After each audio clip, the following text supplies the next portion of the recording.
kepercayaan mereka yang sudah mati karena Yesusnya dikuburkan gitu, dibangkitkan kembali. Terimalah Roh Kudus itu, mereka hidup kembali. Nah, setelah ini ada berkat kedua, yaitu pintu kemah. Pintu kemah ini adalah bicara tentang kepenuhan Roh Kudus, baptisan yang pertama. Kalau baptisan itu artinya dicelupkan ke dalam air Roh Kudus gitu. Mari kita sedikit lanjutkan dulu dari meja roti sajian, tentang roti sajiannya sendiri, yaitu bagian yang keempat, Sabat, para imam, dan ketetapan selamanya. Apa makna rohaninya, saudara? Jadi, setiap Sabat, itu roti itu harus diganti yang baru.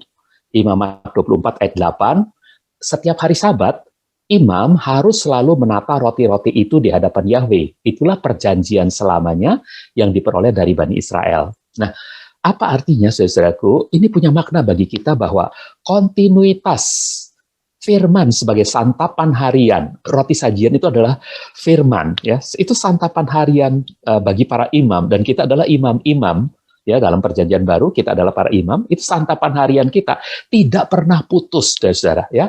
Karena setiap Sabat selalu ada roti yang baru. Jadi Tuhan selalu menyediakan. Kalau saudara mau makan, maka roti itu sudah tersedia.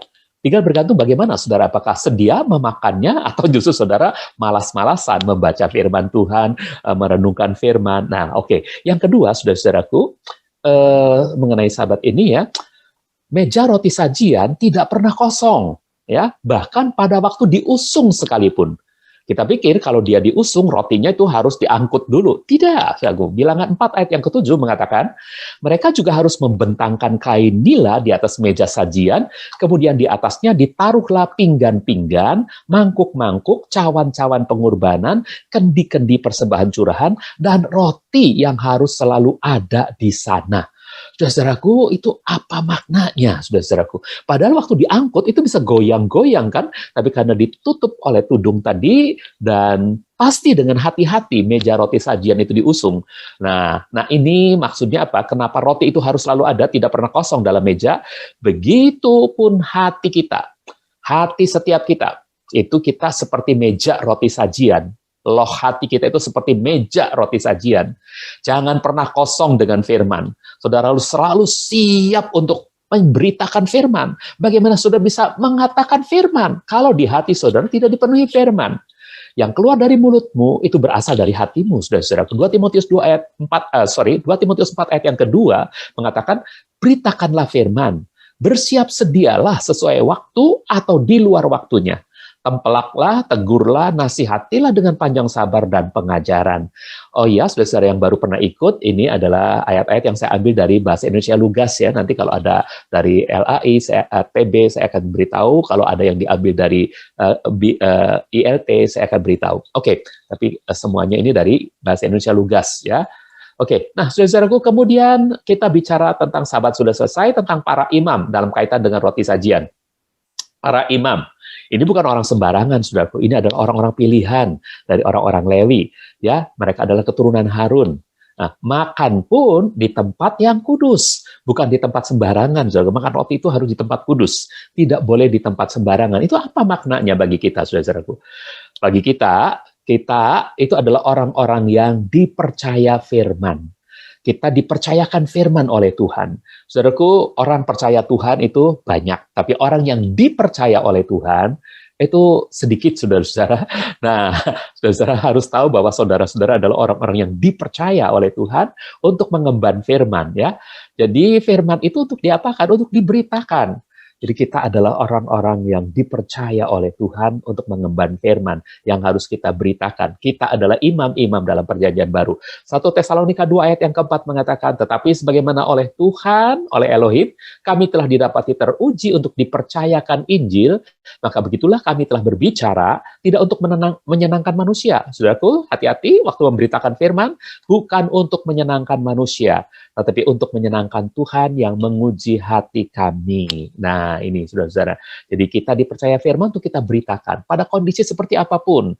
Bahkan ketika orang mungkin tidak senang dengan berita firman yang kita sampaikan, tujuan kita adalah untuk memberitakan firman, memuliakan Tuhan, bukan untuk menyenangkan manusia. Tapi kalau boleh, jangan kita sengaja menyinggung orang lain, gitu ya, pada waktu menyampaikan firman.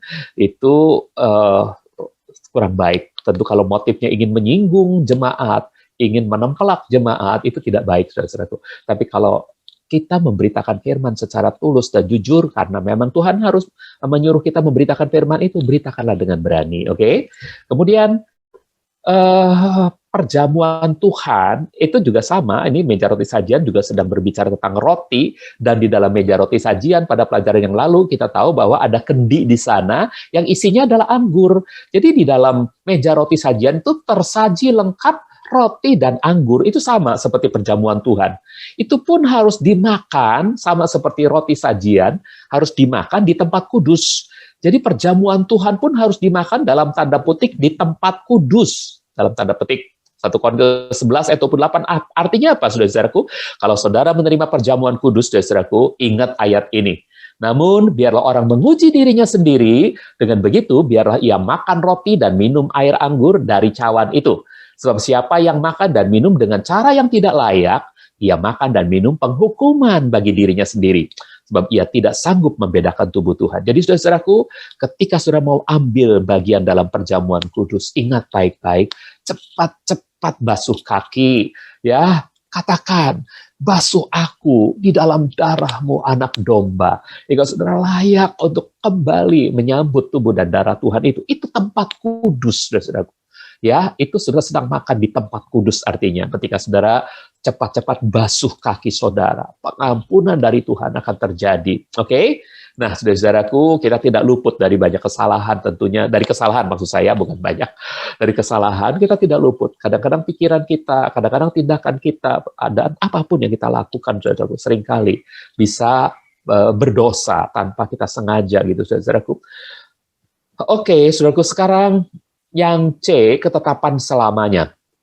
Ketetapan selamanya. Saya nggak berani mengatakan ketetapan kekal, tapi ketetapan selamanya mungkin ini selama hidup di bumi ini, saudaraku ya. Tapi nanti di surga, mungkin bayangannya ada di surga. Kita juga akan makan roti hidup itu selamanya gitu ya. Oke. Nah, roti sajian ini adalah ketetapan selamanya. Imamat 24 ayat 9 mengatakan, roti-roti itu harus menjadi milik Harun dan anak-anaknya, dan mereka harus memakannya di tempat kudus, sebab itulah hal yang sangat kudus baginya, yang berasal dari persembahan api-apian bagi Yahweh, sebagai ketetapan selamanya. Ketetapan selamanya, saudara-saudara, ini maksudnya apa? Maksudnya begini, perjamuan Tuhan, perjamuan kudus tadi, itu memperingati kematian Tuhan sampai dia datang kembali. Jadi selama kita hidup di bumi ini, kalau kita mengikuti perjamuan kudus, kita sedang memperingati kematian Tuhan. Jadi jangan ragu-ragu untuk mengambil perjamuan kudus, menikmati berjamu bersama dengan Tuhan, saudara-saudaraku, asalkan saudara ingat, saudara harus ada di tempat kudus. Artinya apa? Artinya saudara harus selalu berberes ketika mau menyambut perjamuan Tuhan. Jangan abaikan itu, saudara-saudara ya. Nah, itu dikatakan dalam 1 Korintus 11 ayat 26 bahwa kita harus memperingati kematian Tuhan sampai dia datang kembali. Sebab sesering kamu dapat makan roti dan minum air anggur dari cawan itu, kamu sedang memberitakan kematian Tuhan sampai dia datang. Jadi makin sering saudara memberitakan kematian Tuhan sampai dia datang, makin sering saudara menikmati persekutuan dalam kematiannya, saudaraku, itu makin membuat berita itu tersebar kepada banyak orang ya. Nah, itu saudara. Yang kedua, sampai selamanya ya, kerinduan kita akan firman pun haruslah menjadi kerinduan sepanjang hari umur hidup kita. Karena Tuhan sudah sediakan roti sajiannya. Kalau dari kita tidak ada kerinduannya, kerinduan yang sepanjang hari, seumur hidup kita, saudaraku, maka apa yang Tuhan sediakan bisa mubazir. Tapi mari kita sambut berkat Tuhan ini, saudaraku, firman Tuhan yang tersedia bagi kita ini, Alkitab yang ada di hadapan kita, yang ada berupa buku, maupun yang ada berupa tablet, ya berupa HP, di HP kita ada Alkitab. Saudaraku, itu harus menjadi kerinduan sepanjang hari umur hidup kita. Mazmur 119 ayat 20 mengatakan, jiwaku hancur karena merindukan keputusan-keputusanmu setiap waktu. Oke, sudah selesai mengenai meja roti sajian, saudaraku, kita masuk ke bab yang ke-8, kaki pelita emas. Nah, kita mulai dengan data-data lebih dulu, namun sebelum itu, berhubung kita sedang memperingati 10 hari ya doa, maka saya akan dahului dengan ini dulu, saudaraku. Saudaraku, kita tahu bahwa melalui mezbah kurban bakaran, kita sudah mati bersama dengan Kristus dan dikuburkan, saudaraku, kemudian melalui kolam basuhan, kita lahir baru. Artinya apa? Kita mengalami kebangkitan bersama dengan Kristus. Ya, roh kita dihidupkan oleh Roh Kudus pada waktu kita lahir baru. Ya, kita dihidupkan kembali oleh Roh Kudus. Jadi ini yang disebut berkat pertama. Saya adalah pendeta yang percaya pada pengajaran mengenai double berkat, ya, second blessing. Berkat yang kedua, ada berkat kedua. Berkat pertamanya kita lahir baru. Kita mati dan bangkit bersama Kristus. Itu kita lahir baru. Kita dihidupkan lagi oleh Roh Kudus. Kita lahir dari Roh Kudus, Yohanes 3 ayat yang ke-6. Lahir dari Roh Kudus, ya.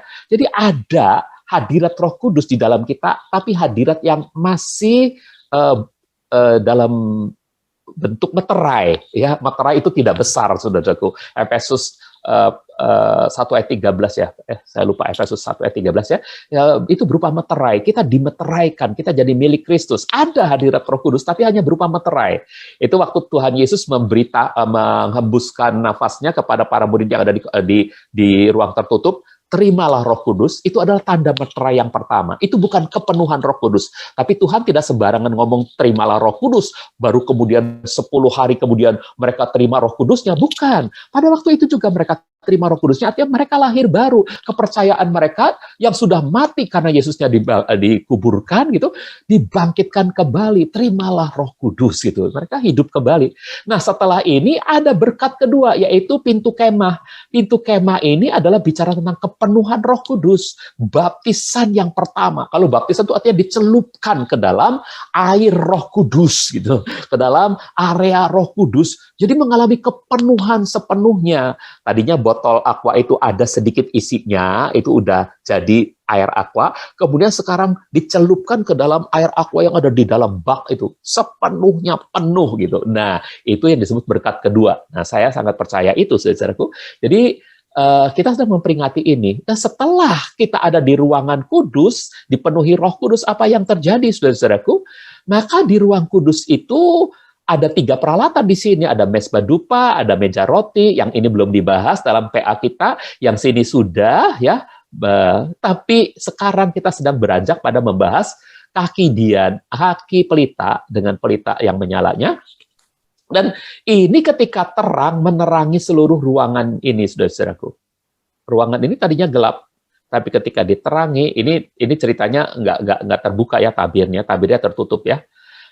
Ini ruangan kudus ini jadi terang karena terangnya pelita emas. Nah, artinya apa, saudaraku? Ketika kita ada di dalam kepenuhan roh, kita itu selalu mencintai firman, hidup dengan firman, memberitakan firman, kita hidup berdoa, dan kita hidup menjadi terang bagi sesama. Nah, itu, saudara-saudaraku. Jadi, dalam kepenuhan Roh Kudus, kita bisa menjadi terang bagi sesama. Ya, ini yang harus kita ingat dalam 10 hari doa. Mintalah baptisan Roh Kudus bagi saudara yang belum pernah dipenuhi pertama kali. Itu artinya dibaptis. Tapi kalau saudara sudah pernah dibaptis dengan Roh Kudus, sekarang mintanya adalah kepenuhan. Karena orang yang dibaptis, karena imam yang ada di ruang kudus ini, ya, dia bisa keluar lagi, saudara-saudaraku, keluar, ya. Dia bisa masuk lagi berarti mengalami kepenuhan baru lagi. Dia nanti setelah selesai tugasnya keluar lagi. Tapi ketika dia harus masuk lagi, dia mengalami kepenuhan baru itu. Kepenuhan itu harus terus-menerus, saudaraku. Seperti baterai handphone yang mesti dicas terus-menerus. Itu kepenuhan Roh Kudus yang harus saudara alami. Ya, oke, mari kita lanjutkan PA kita, saudara. Jadi data-datanya dari kaki pelita emas, ya. Kaki pelita emas itu dibuat dari sebongkah emas murni seberat 1 talenta yang ditempa menjadi bentuk kaki pelita. 1 talenta itu 34 kilogram, 34.000 gram, ya. Itu ditempa menjadi bentuk kaki pelita, ya. Keluaran 25 ayat 31a dan 39. Haruslah engkau membuat sebuah kaki pelita dari sebongkah emas murni. Haruslah kaki pelita itu dibuat berupa karya tempaan. Jadi satu bongkah emas murni itu ditempa begitu rupa, dibentuk begitu rupa, ya, sehingga muncullah kaki pelita emas. Dari satu talenta emas murni haruslah orang membuat kaki pelita itu beserta semua perkakasnya. Nah, ada yang nanti terpotong dibikin perkakas, ya, tapi dari satu talenta itu, saudara, ya, oke. Nah, lalu ini gambarnya, saudaraku, bentuknya nanti seperti ini, ya, ditempa sampai terjadi bentuk-bentuk seperti ini, saudaraku, ya. Yang terpisah adalah perkakas dan juga pelita. Pelita ini terpisah dibuatnya, saudaraku, tapi itu dibentuk dari satu talenta, oke? Nah, kemudian dengan bagian-bagiannya yang disebut batang, cabang, kelopak, kuntum, bunga, dan pelitanya.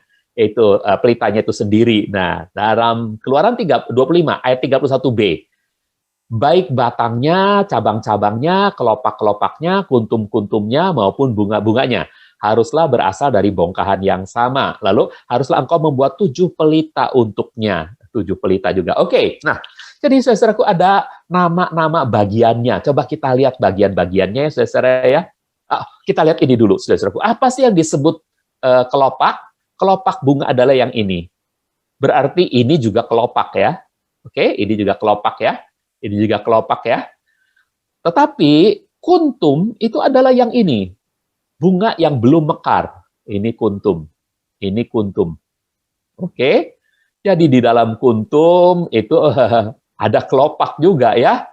Tapi di dalam kuntum itu juga ada bunga. Nah, apa itu bunga? Ini lembaran yang warna-warni ini. Bisa merah, bisa ungu, bisa putih, ya, bisa bagus-bagus ya. Kuning, orange, ya, warna bunga tuh indah sekali. Ini kelopak, kuntum, bunga. Memang, saudara-saudaraku, saya sedang meneliti mengapa terjemahannya bukan tangkai, ya, tangkai, kemudian kelopak, kemudian bunga, gitu ya. Kalau tangkai ini mulai dari sini sampai sini, gitu ya. Itu nanti membuatnya itu jadi membuat kaki pelitanya tuh jadi gampang, gitu ya. Tapi enggak. Kebanyakan terjemahan mengatakan kelopak, kemudian kuntum, ya, kuntum, kemudian bunga. Nah, nanti gambarannya agak sedikit mungkin sulit, gitu ya. Tapi mari kita lihat. Pada batang terdapat 3 pasang cabang. Keluaran 25 ayat 32. 6 cabang kaki pelita itu haruslah tersembul dari kedua sisinya. 3 cabang dari sisi yang satu, dan 3 cabang dari sisi yang lainnya. Kemudian ada 4 kelopak. Pada batang, ya. Pada batang itu ada 4 kelopak.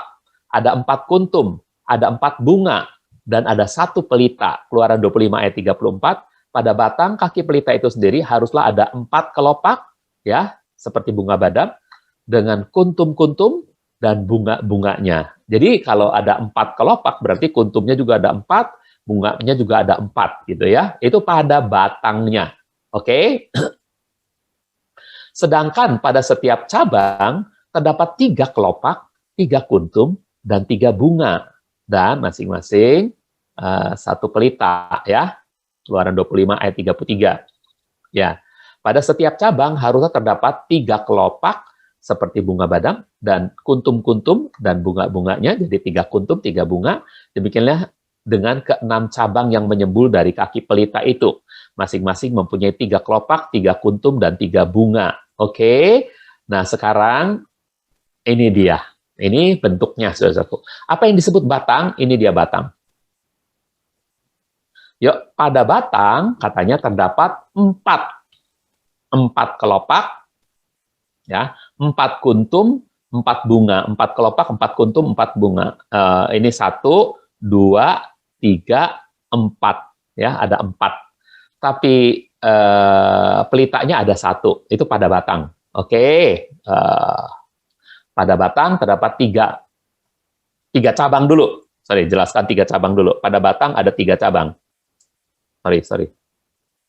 Ada 3 cabang. Pada batang ada 3 cabang. 1 cabang, 2 cabang, 3 cabang, ya. Pada batang ada 3 cabang, 3 pasang, sorry. tiga pasang cabang. Saya harus menjelaskan tiga pasang cabang. Ini sepasang cabang, ini pasangan yang kedua, ini pasangan yang ketiga. Jadi cabangnya ada 6 ya. 1, 2, 3, 4, 5, 6. Oke ya, saudara. Jadi ada pada batang ada 3 pasang cabang, tapi ada 4 kelopak dan 4 kuntum dan 4 bunga dan 1 pelita. Oke. 4 kelopak kuntum bunga. Ini juga ini yang keduanya, ini yang ketiganya, ini yang keempatnya. Oke. Sedangkan pada setiap cabang terdapat 3 kelopak, 3 kuntum, dan 3 bunga, dan 1 pelita. Ayo kita lihat pada setiap cabang ya. Ini 1, 2, 3 jenis kelopak kuntum bunga. 1 kali, 2 kali, 3 kali. Oke? Jadi ada tiap cabang itu seperti itu. Ada 3 buah kelopak kuntum bunga. Ini juga sama. 1, 2, 3. Yang ini juga sama. 1, 2, 3 gitu ya. Sana juga yang kecil. Oke. Nah, mari kita lanjutkan. Jadi ya, jumlah batang ada 1 ya, cabang ada 6, pelita ada 7. Mulai lagi ya, batang ada 1. Betul ya, batang ada 1 ya. Cabang ada 6 ya. Oke. Pelita ada 7 ya. 1, 2, 3, 4, 5, 6, 7. Mengapa ada menorah yang 9? itu urusannya orang-orang Israel pada zaman berikutnya ya. Tapi 7 yang seharusnya ada menurut Alkitab ya. Oke. Nah, kemudian pelitanya ada 7. Keluaran 25 ayat 7a. Haruslah engkau membuat 7 lampu untuknya ya, 7 pelita untuknya ya. Kelopaknya ada 22, kuntumnya ada 22, bunganya ada 22. Ini kalau saudara hitung semua, ya, kelopaknya itu, yang disebut kelopak yang ini nih, ini semua dihitung, totalnya ada 22. Kuntumnya juga ada 22. Bunganya pun ada 22. Bunga itu yang seperti ini, kalau dihitung ada 22. Tapi nanti saudaraku, lukisannya itu agak berbeda-beda, sehingga menyulitkan buat kita ya. Oke, lukisannya, karena itu tafsir semua dari para pelukis. Baik, nah kita lanjutkan. Ini tafsir saya, saudaraku ya. Setiap pasang cabang terletak di atas ketiga kuntum yang ada pada batang. Ini ayat Alkitab nih, Keluaran 25 ayat 35 ya. Nah, ini baru tafsir saya nih. Jadi munculnya persis pada setiap bunga yang ada pada batang. Dan pada bunga batang yang terakhir terletak pelita. Nah, coba kita lihat ya. Ini dulu ayat Alkitabnya. Di bawah sepasang cabang kaki pelita itu haruslah terdapat 1 kuntum. Begitupun dengan di bawah sepasang cabang berikutnya.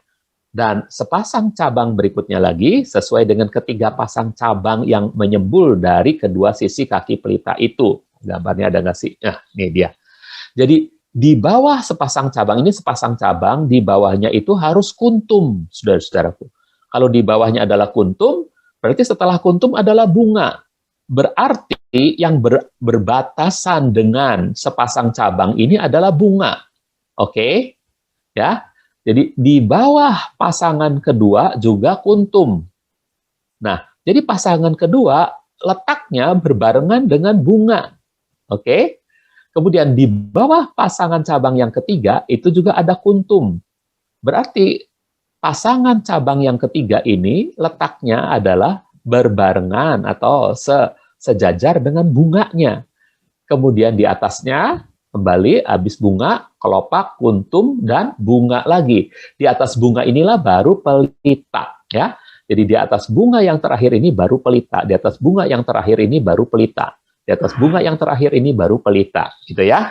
Itu penggambaran yang menurut ikut ke firman Tuhan, tapi ada juga penggambaran yang berbeda, saudara. Oke, jadi pelita-pelita selalu menyala pada petang hingga pagi. Minyaknya terbuat dari buah zaitun yang ditumbuk tanpa campuran. Imamat 24 ayat 2 dan 3a.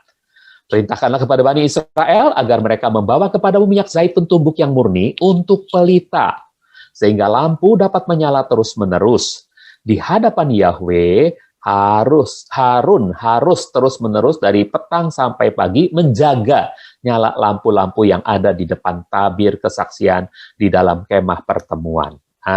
Jadi ada tugas dari para imam untuk menjaga nyala api itu. Nah, kalau menjaga nyala api berarti tiap hari dia harus memperbaiki sumbunya, ya. Kalau kemudian mengisi minyaknya, ya, supaya minyaknya jangan habis. Oke. Perkakas tambahannya ada apa aja perkakas tambahan untuk kaki pelita emas ini? Ada 2 perkakas tambahan, yaitu sepit dan nampan, ya, atau penadah. Sepit dan nampan atau penadah. Keduanya terbuat dari bongkahan emas murni yang sama dengan kaki pelita, ya. Keluaran 25 ayat 38 dan 39. Sepit-sepit dan nampan-nampannya pun haruslah terbuat dari emas murni. Dari 1 talenta emas murni haruslah orang membuat kaki pelita itu beserta semua perkakasnya. Jadi hanya dari 1 talenta saja, ya. Oke, nah itu dia data-datanya, saudara-saudara, ya. Jadi ini dia sepit, digambar sepitnya untuk menaikkan sumbu, ya, memotong sumbu yang sudah jadi abu, dan menaikkan sumbu kembali supaya nyalanya tetap, gitu ya. Itu pakai sepit. Ini 2 macam sepit, ya. Ada sepit yang untuk memotong, ada sepit yang untuk menarik, ini ya, menjepit, menarik, ya, ini untuk memotong. Nah, jadi ini sepitnya. Dan ini adalah penadahnya atau nampannya. Ini nanti dibuka, wadah abu-abu dari sumbu itu masuk ke sini semua, ya. Oke? Nah, ini penadahnya. Saudara-saudara, jadi itulah perkakas-perkakas yang ada. Kemudian kita masuk pada B, makna rohaninya. Makna rohani dari kaki pelita. Ada 2 makna rohani dari kaki pelita emas ini. Yang pertama dari kaki pelitanya itu sendiri. Mari kita membahas makna rohani yang kaki pelita yang pertama, kaki pelita yang kedua, kaki pelita yang ketiga. Jadi 1 slide saja. Yang pertama itu soal, itu makna rohaninya kaki pelita melambangkan apa sih? Gitu ya. Ternyata kaki pelita itu melambangkan Kristus sebagai terang dunia. Yohanes 8 ayat 12, katakan selanjutnya Yesus berkata lagi kepada orang banyak, katanya, akulah terang dunia. Siapa yang mengikut aku, ia sekali-kali tidak akan berjalan dalam kegelapan. Sebaliknya, ia akan mempunyai terang kehidupan. Nah, jadi kaki pelita itu berbicara tentang Yesus Kristus sebagai terang dunia. Oke, karena dia menerangi kegelapan yang ada di dalam ruang kudus itu, sudah satu, dia adalah terang dunia. Nah, kemudian, itu juga melambangkan 7 roh Tuhan. Wahyu 1 ayat yang keempat, ya dikatakan ada 7 roh Tuhan.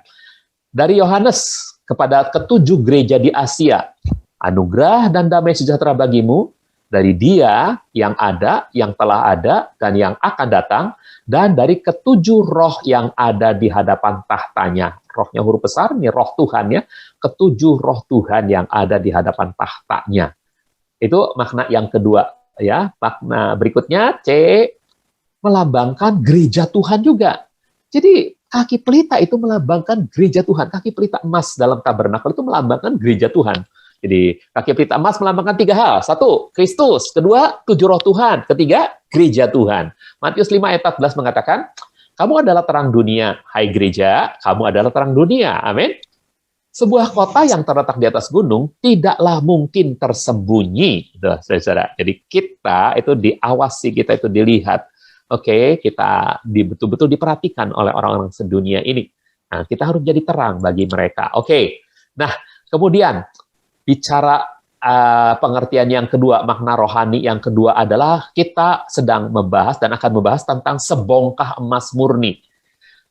Kaki pelita dengan segala perkakasnya dibuat dari sebongkah emas murni yang ditempa. Itu apa maknanya bagi kita, saudara-saudaraku? Maknanya adalah yang pertama, Kristus itu adalah milik Bapa yang sangat berharga. Saudara tahu 1 talenta emas itu berapa gram? 1 talenta emas itu adalah 34.000 gram. Sekarang emas berapa harganya? Katakanlah 1 juta 1 gram, saya nggak tahu ya. Jadi kalau 34.000 itu udah 34 miliar harganya. Itu mahal sekali, saudara-saudaraku. Ya, 1 menorah itu harganya 34 miliar. Kalau 1 juta, saya nggak tahu harga emas 1 gram berapa. Nah, oke. Nah, saudaraku, jadi betapa mahalnya, itu milik Bapa yang paling berharga. Namun Bapa rela serahkan ke dalam dunia ini ya untuk ditempa dengan berbagai penderitaan. Sehingga dari situlah dihasilkan gereja. Ibrani 2 ayat yang ke-10 mengatakan, karena segala sesuatu adalah bagi Dia dan oleh Dia, maka layaklah Dia membawa banyak orang ke dalam kemuliaan, ini gereja, sebab pelaksana keselamatan mereka telah disempurnakan melalui penderitaan. Jadi Yesus itu pelaksana keselamatan gereja itu telah disempurnakan melalui penderitaan, saudara-saudara. Jangan lupa ini. Kristus sangat menderita untuk mendapatkan saudara dan saya. Kita jangan sampai lupa itu, saudaraku. Itu karena kasihnya yang besar bagi kita. Oke? Lalu, yang kedua, ini juga bicara tentang gereja. Gereja itu milik Kristus yang berharga. Jadi saudara-saudara, ketika sudah ditebus, dibayar dengan harga yang mahal, maka nilai saudara itu sangat mahal. Karena harga pembayarannya mahal. Sebelumnya, dunia menganggap saudara itu sampah. Dunia menganggap saudara nggak berarti. Dan di mata Tuhan pun saudara betul-betul nggak berarti. Ya. Tapi, kemudian saudara-saudaraku, ketika Tuhan sudah menebus saudara dengan harga yang sangat mahal, maka saudara itu begitu berharga bagi Dia. Dan saudara pun harus disempurnakan melalui penderitaan yang menghasilkan kemuliaan. Dan harus siap apabila dalam perjalanan hidup ini harus mengalami derita apapun juga. Karena usia yang makin bertambah, tubuh jasmaniah kita semakin merosot, itu derita. Karena pergumulan untuk menghadapi orang-orang yang keras kepala, mungkin saudara mulai menyampaikan pesan Tuhan, tapi mereka menolak, mereka malah marah kepada saudara, itu pun derita. Dan hal-hal semacam ini, saudaraku, adalah jalan untuk kita dipermuliakan. Roma 8 ayat 17 mengatakan, nah, jika kita anak-anaknya, maka kita juga ahli warisnya. Jangan lupa itu, saudara, kita akan mewarisi kemuliaan, yang akan mewarisi kekayaan Elohim bersama-sama Kristus. Sebab jika memang kita menderita bersama Dia, maka kita pun akan dimuliakan bersama Dia. Dan saudaraku, tidak selalu kita akan menderita, ada kalanya Tuhan Yesus bisa bercengkrama dengan para muridnya, ada kalanya kita bisa merasa begitu senangnya hidup ini, melayani ini ya, sehingga kita bisa menyanyi lagu-lagu yang pujian, ya, dia ubah ratapku jadi tangisan, kita merasa ajaib bagaimana saya disembuhkan oleh Tuhan, sehingga lagu-lagu kemenangan kita nyanyikan, saudaraku, itu bagian dari kehidupan kita. Tapi ada juga bagian penderitaan yang harus kita siap ya jalani. Oke. Jadi itu sebongkah emas murni, itu bicara tentang Kristus, bicara juga tentang gereja. Lalu batang dan cabang-cabangnya, ini yang nomor 3 ya, saudaraku. Batang dan cabang-cabangnya ini bicara tentang apa, saudaraku? Itu sedang bicara tentang Kristus pokok, kita cabangnya. Yohanes 15 ayat yang kelima. Akulah pokok anggur dan kamulah cabang-cabangnya. Siapa yang tinggal di dalam aku dan aku di dalam dia, ia menghasilkan buah yang banyak. Karena tanpa aku, kamu tidak dapat berbuat apapun. Saudara mau jadi terang di tengah-tengah dunia ini? Mari kita jadi cabang dari satu pokok batang, yaitu Kristus, ya. Maka kita akan menyalurkan terang yang indah ke tengah-tengah dunia. B, 6 cabang. Jadi kalau tadi buat batangnya, ya, 6 cabang. 6 cabang itu, 6 itu adalah angka manusia. Manusia diciptakan pada hari yang ke-6, angka manusia, ya. Tapi batangnya itu adalah yang ke-7. Ini angka sempurna. Dan batang itu siapa? Batangnya adalah Kristus. Jadi manusia itu tidak sempurna. Tetapi dalam persekutuan dengan Kristus, manusia punya harapan untuk menjadi sempurna. Kolose 1 ayat 27-28, ya. Manusia punya kesempurnaan ketika dia bersatu dengan Kristus. Jadi kita ini, cabang-cabang ini bisa menghasilkan terang yang sama ketika kita bersekutu dalam batang yang sama, yang bisa menerangi sekelilingnya. Oke, kita pun bisa menghasilkan terang. Oke, nah itu saudara-saudara, Kolose 1 ayat 27-nya mengatakan, kepada mereka Tuhan, Elohim hendak memberitahukan apa yang sebenarnya kekayaan kemuliaan rahasianya di antara bangsa-bangsa. Ya ini Kristus ada di dalam kamu sebagai harapan untuk kemuliaan. Jadi Kristus ada di dalam saya. Itu harapan saya untuk kemuliaan. Amin. Ayat 28-nya, dialah yang kami beritakan dengan menasihati dan mengajari setiap orang dalam segala hikmat supaya kami dapat menghadirkan setiap orang sempurna di dalam Kristus Yesus. Jadi kalau saudara mau berbuah lebat, berbuah banyak, mari tetap ada dalam pokok anggur yang benar itu. Kalau saudara ingin menjadi terang, mari sebagai cabang-cabang, saudara nempel pada batang kaki Dian itu, kaki pelita emas itu. Oke? Nah, saudaraku, itu makna yang ke-1, 2, 3. Sekarang kita masuk masih pada makna rohani kaki pelitanya. Kenapa ada satu Romawi? Ini satu Romawi untuk kaki pelita, nanti 2 Romawinya untuk pelitanya itu sendiri ya. Oke, ini untuk kaki pelitanya dulu. Kaki pelita yang keempat A dan keempat B. Mari kita lihat. Yang keempat itu adalah bahasan mengenai kelopak, kuntum, dan bunga. Saudara-saudara, kelopak, kuntum, dan bunga. Tapi 4A-nya, kelopak dan kuntum saya jadikan satu. Kelopak itu daun pembungkus bunga. Dan kuntum itu bunga yang masih kuncup. Nah, di dalamnya ada apa? Di dalam kelopak dan bunga yang belum mekar itu ada benih kehidupan, saudara-saudara. Ini menunjuk apa? Ini menunjuk pada Kristus sebagai penyedia atau pelindung benih kehidupan. Kristus sendiri adalah benih kehidupan, tapi dia juga pelindung benih kehidupan itu, saudara-saudaraku. Oke, 1 Yohanes 5 ayat 11 dan 12 katakan, ini dulu deh ya. Kembali lagi, ini bunganya, ini kuntum, ini kelopak. Ya, jadi kelopak dengan kuntum itu di dalamnya ada benih kehidupan. Ada benang sari, ada kepala putik ya, ada benih kehidupan. Ya, ada yang satu benang sari, satu lagi ada yang kepala putik ya. Nah, itu benih kehidupan, saudara-saudaraku. Nah, benih kehidupan benang sarinya tentunya ya. Inilah kesaksian itu. Elohim telah mengaruniakan hidup kekal kepada kita. Nah, ini benih kehidupan ya. Dan hidup itu ada di dalam putranya.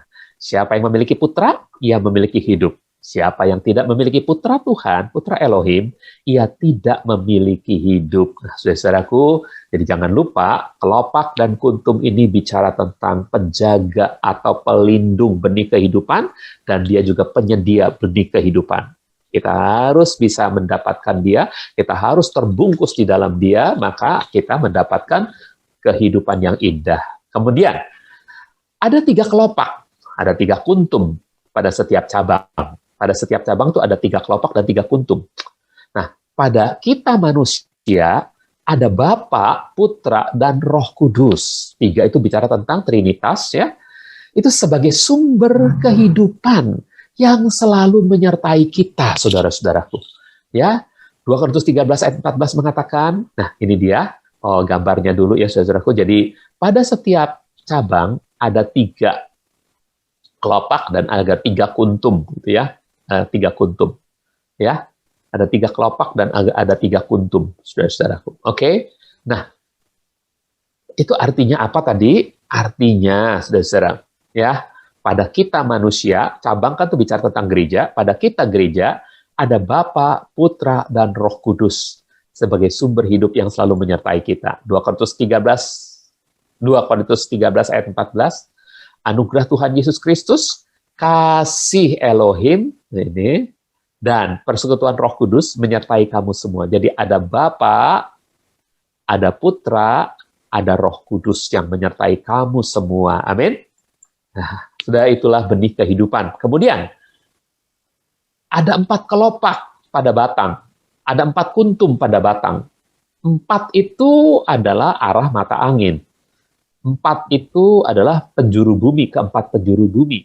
Ya, nah itu artinya, saudaraku, bahwa kehidupan yang Yesus sediakan adalah bagi seluruh dunia, bukan saja bagi kita para imam, tapi tersedia juga bagi seluruh dunia. Kita harus memberitakannya. Ya, Yohanes 3 ayat 16 jelas mengatakan bahwa siapa yang percaya, Tuhan mengasihi seisi dunia ini, tapi siapa yang percaya mereka akan diselamatkan, gitu ya, saudara-saudara. Oke. Tuhan begitu mengasihi dunia ini sehingga dia mengerahkan putranya yang tunggal. Ini benih kehidupan buat semua orang sebetulnya, tapi hanya orang yang percaya, ya, yang tidak akan binasa dan beroleh hidup kekal. Hanya orang yang percaya, hanya orang yang menyambut benih kehidupan itu, saudara. Oke. Dan B-nya jadi tentang 4A ini sudah, sekarang 4B. 4B ini mengenai bunganya. Bunga itu apa sih? Bunga adalah penebar benih, penebar keharuman. Bunga itu penebar keharuman. Tapi dari bunga itu juga, saudara-saudaraku, maka benih-benih yang disebut benang-benang sari, serbuk sari, benang-benang sari, serbuk sari itu akan bisa berterbangan ke bunga-bunga yang lain. Kalau di situ adalah ada benang sari atau serbuk sarinya, ya, kemudian terbang ke tempat lain yang ada kepala putik, maka jadilah pembuahan, saudara-saudaraku, ya. Di satu bunga bisa ada kepala putik, bisa ada serbuk sari, tapi juga bisa di satu bunga hanya ada serbuk sarinya saja, benang sarinya, dan di tempat lain yang ada kepala putiknya, gitu ya. Pokoknya bunga itu adalah penebar benih dan penebar keharuman. Jadi kalau ada 3 bunga pada setiap cabang, itu artinya apa? Artinya ada Bapa, Putra, dan Roh Kudus yang ada pada kita. Dan dalam kehadirannya Bapa, Putra, dan Roh Kudus ini, itu dapat menebar kehidupan dan keharuman ke tengah-tengah dunia. 2 Korintus 2 ayat 14 mengatakan, ya ini gambarnya lagi, tadi hitungannya, pada cabang ini ada 3 bunga, 1 bunga, 2 bunga, 3 bunga, gitu ya. Nah, ini artinya 2 Korintus 2 ayat 14 tadi. Namun syukur kepada Tuhan yang selalu membimbing kami, ini Tuhan di sini Elohim, Bapa, Putra, dan Roh Kudus, dalam kemenangan di dalam Kristus. Dalam kemenangan di dalam Kristus. Dan yang menyatakan keharuman pengenalan akan Dia melalui kami di segala tempat. Jadi, saudara, mari kita ingat bahwa di gereja, cabang dari batang kaki Dian itu, dia dalam hidup saudara, itu ada Bapa, Putra, dan Roh Kudus yang hadirnya memang diwakili oleh Roh Kudus, tapi nama Bapa ada, dan otoritas Sang Putra juga ada, ya. Tapi kehadiran saudara ketika di bumi sekarang ini masa Roh Kudus, jadi diwakili oleh kehadiran Trinitas itu diwakili oleh Roh Kudus, oke. Tapi Bapa, Putra, dan Roh Kudus itu ada pada kita, ya. Dalam artian Dia adalah Tuhan yang maha sempurna, walaupun diwakili oleh Roh Kudus, kehadiran di bumi ini itu berarti Dia juga ada di dalam kita, gitu ya. Dan itu yang menebarkan keharuman ke tengah-tengah dunia, menebarkan benih kehidupan ke tengah-tengah dunia. Lalu pada batang ada 4 bunga. Ini artinya apa? Artinya keharuman Kristus itu juga bagi seluruh dunia, karena 4 itu bicara tentang angka penjuru bumi, ya. Bagi seluruh dunia. 2 Korintus 2 ayat 15 mengatakan, sebab bagi Tuhan kami adalah keharuman Kristus di antara mereka, baik yang diselamatkan maupun yang binasa. Jadi kalau Yohanes 3 ayat 16 mengatakan Tuhan mengasihi seisi dunia, ya, sehingga diberikan putranya yang tunggal supaya siapa yang percaya. Tapi ada juga yang tidak percaya, ya. Tapi Tuhan mengasihi mereka. Keharuman Kristus itu dibagikan kepada mereka semua. Hanya ada orang yang menerima dan percaya, ada juga yang tidak menerima dan tidak percaya, gitu. Tapi diberikannya kepada seluruh dunia keharuman Kristusnya. Amin. Oke, nah itu saudara, jadi makna yang kaki pelita 4A, 4B itu sudah selesai. Sekarang 4C, 4D, ya, makna rohani dari kaki pelita 4C dan 4D. Oke, jumlah total kelopak, kuntum, dan bunga. Pada batang itu ada 4 ditambah 4 ditambah 4. Kelopaknya ada 4, kuntumnya ada 4, bunganya ada 4, jadi total 12. Pada cabang, itu ada 6 cabang.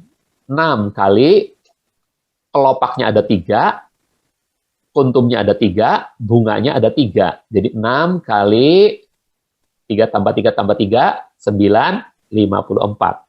Totalnya 66. 66 ini adalah sama dengan jumlah buku dalam kitab suci. Ajaib ya, saudara. 66. Ini bisa sama dengan jumlahnya dalam buku kitab suci. Artinya apa?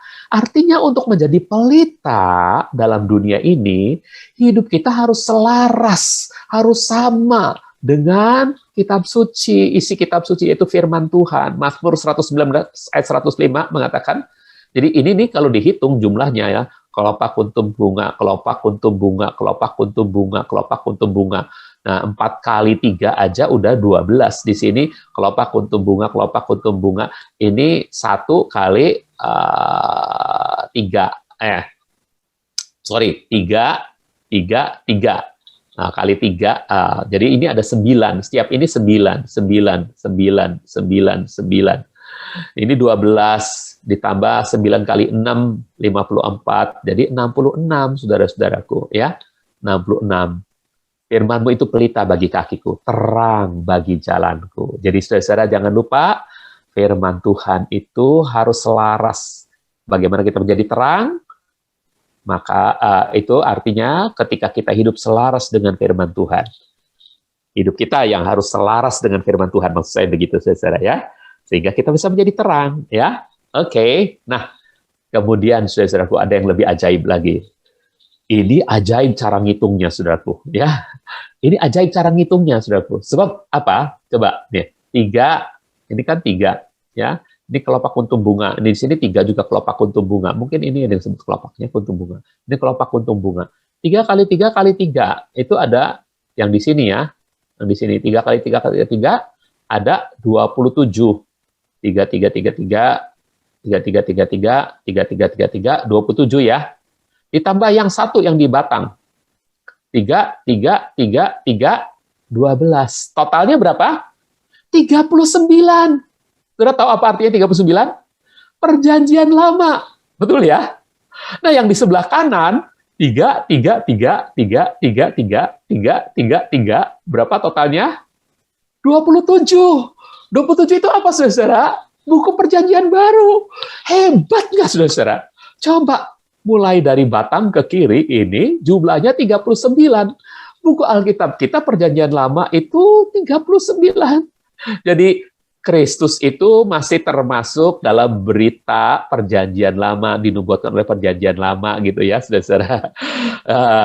Dan ini adalah berita perjanjian barunya 27 gitu ya, saudara. Ya, oke. Nah, saudara, jadi saudara ngerti ya. Wah, ini luar biasa, saudara. Kok bisa ya 39 sama 27 gitu? Aneh ya, saudara. Oke, nah inilah yang luar biasanya. Dan ada satu hal, saudaraku, kita harus menjadi terang. Jadi, bagaimana kita bisa jadi terang? Kalau kita hidup selaras dengan firman. D-nya, ya D-nya. Setiap cabang memiliki 3 kelopak, 3 kuntum, 3 bunga. Artinya kita punya angka 9, 3, 3, 3, 9. Mengacu pada 9 karunia roh. 1 Korintus 12 ayat 7 sampai 11 itu ada 9 karunia roh. Dan ada 9 buah roh, Galatia 5 ayat 22 sampai 23. Kita nggak usah tulis ayatnya terlalu panjang, tapi saya daftar saja di sini isi dari ayat ini. Karunia roh itu apa saja? 1, perkataan hikmat. Ini menurut ILT dan Bill ya. 2, perkataan pengetahuan. 3 adalah iman, ini sama. 4 adalah karunia penyembuhan. 5, pekerjaan mujizat. 6, nubuat. 7, membedakan roh. 8, berjenis-jenis bahasa lidah. 9, menafsirkan bahasa lidah. Ya, nah, memang karunia roh itu bukan hanya tertulis dalam 1 Korintus 12. Ada juga tertulis dalam Roma 12, ada juga dalam Efesus 4, ada juga dalam 1 Korintus 12 gitu ya. Nah, tapi yang umum dipakai adalah yang ada 9 karunia ini. 1, 2, 3, 4, 5, 6, 7, 8, 9. Oke? Walaupun tempatnya ini diselang-seling karena ini harus diselaraskan dengan 1 Korintus 12 ya. Diselaraskan dengan Roma 12, dengan Efesus 4 gitu. Nah, oke ya, saudara. Nah, sekarang kita lihat buah-buah rohnya. Nah, buah roh ada yang harus beda, saudaraku. Nah, jadi yang karunia roh itu tadi ada ya, to another faith. Jadi ada karunia iman ya. Faith itu dari kata pistis ya. Pistis itu faith ya. Oke? Betul ya, betul. Karunia roh. Sekarang buah rohnya. Buah roh. Kasih, sukacita, damai sejahtera, kesabaran, kemurahan, kebaikan. Nah, ketujuh ini saudara selalu ngafalnya kesetiaan. Tapi KICLT dan King James menulisnya iman. Dan bahasa aslinya adalah iman. Bahasa terjemahan ke dalam bahasa Ibrani juga iman, ya. 8 kelemah lembutan, 9 pengendalian diri. Nah, buah rohnya ternyata sama seperti karunia roh, ada karunia iman, ada buah roh iman juga. Nah, ini iman itu ada 2 macam, ada sebagai buah roh, ada sebagai karunia roh. Nah, saudara. Coba, apa betul Galatia 5 ayat 22 bilangnya iman? Ya, King James. But the fruit of the Spirit is love, joy, peace, long-suffering, gentleness, goodness, faith, iman. Ya, dari kata pistis. Pistis, kalau ini pistis diklik, pistis itu faith. Ini ada dua versi bahasa asli Perjanjian Baru, bahasa Yunani. Ini versi yang seringkali dipertentangkan, saudara-saudaraku ya.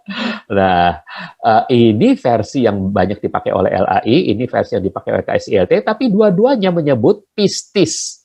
Pistis itu kalau diklik adalah faith. Ya, tadi sudah. Dan dalam bahasa Ibraninya, ini ya, emunah. Emunah itu adalah ini, faith, ya, iman. Oke? Nah, jadi itu saudara-saudaraku, saya pikir cukup sampai di sini penjelasannya.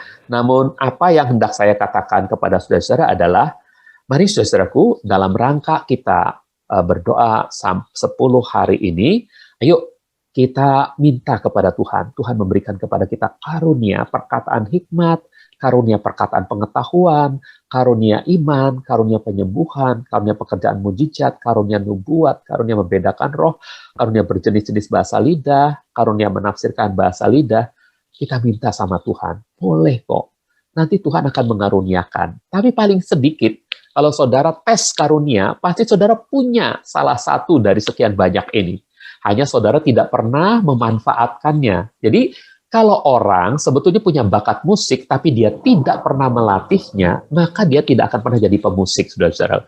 Orang punya bakat nyanyi, tapi dia tidak pernah melatihnya, maka dia tidak akan jadi seorang penyanyi yang baik. Oke? Nah, jadi ini semua paling sedikit, saudara-saudaraku, saudara sudah punya satu talentanya. Ini adalah talenta yang Tuhan berikan. Satu talenta itu pasti ada pada saudara. Hanya saudara belum dapatkan yang mana mungkin. Nah, saudaraku, padahal kita bisa untuk berdoa, saudaraku, misalnya kita bisa dapatkan yang nomor 8 gitu ya. Karena ini luar biasa sekali, saudara-saudaraku ya.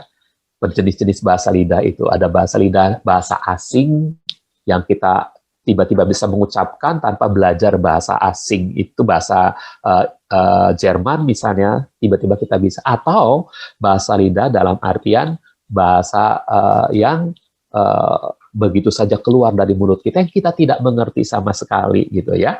Jadi ada berjenis-jenis, itu artinya bukan cuma satu jenis saja. Ada orang mengatakan satu jenis saja bahasa lidah itu, yaitu bahasa asing yang ada di dunia ini saja.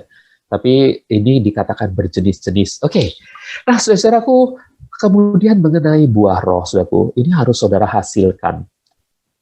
Bersama dengan Tuhan, saudara pasti akan menghasilkan buah roh iman itu, buah roh damai sejahtera, buah roh kesabaran, ya, dan buah roh pengendalian diri. Mari kita harapkan supaya dalam doa kita ini, kita betul-betul menerima karunia, dan kita bisa menghasilkan buah roh. Ini kata buahnya cuma single ya, singular, buah roh. Jadi satu buah dengan 9 rasa. Rasa kasih, rasa sukacita, satu buah dari roh. Dengan 9 rasa, bukan 9 jenis buah, bukan. Tapi satu buah dengan 9 rasa yang luar biasa. Nah, saudaraku, mari kita makin dekat kepada Tuhan, karena ketika kita nempel pada pokok anggur yang benar, maka kita akan berbuah lebat. Berbuah lebat. Oke? 9 ini bisa kita hasilkan, saudaraku, dengan luar biasa. Terima kasih untuk perhatian saudara semua. Bapak Yahweh memberkati kita semua. Amin.